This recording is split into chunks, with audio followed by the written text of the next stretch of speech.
Et désolé pour ce mime, désolé pour ce mime. Alors à ce moment-là, une personne venait de prendre la parole pour la 4e fois. C'est important d'expliquer pourquoi il faut pas le faire, avec bienveillance et pédagogie. Conscience.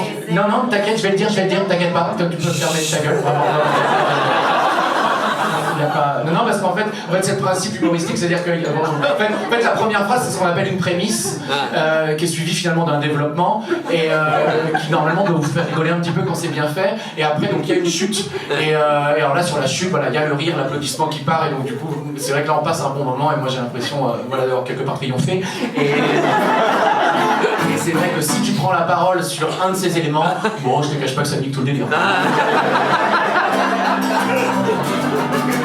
Et donc c'est vrai que le singe... J'en ai rien à branler, je repars du début de la blague. Moi je viens de loin, hein, donc vous allez à votre rythme, mais moi alors moi par contre je dois m'amuser ici. Hein, parce qu'en fait, et puis alors si ça vous intéresse, alors je vous parle de ça, de toute façon c'est un process théâtral, hein, clairement. C'est-à-dire qu'on a souvent coutume de dire que ce qui se passe dans le public est le reflet de ce qui se passe sur scène. Voilà, là il se passe rien. Mais à partir du moment où je commence à prendre du plaisir, peut-être que ça peut chatouiller Valérie. Enfin, tu vois ce que je veux dire.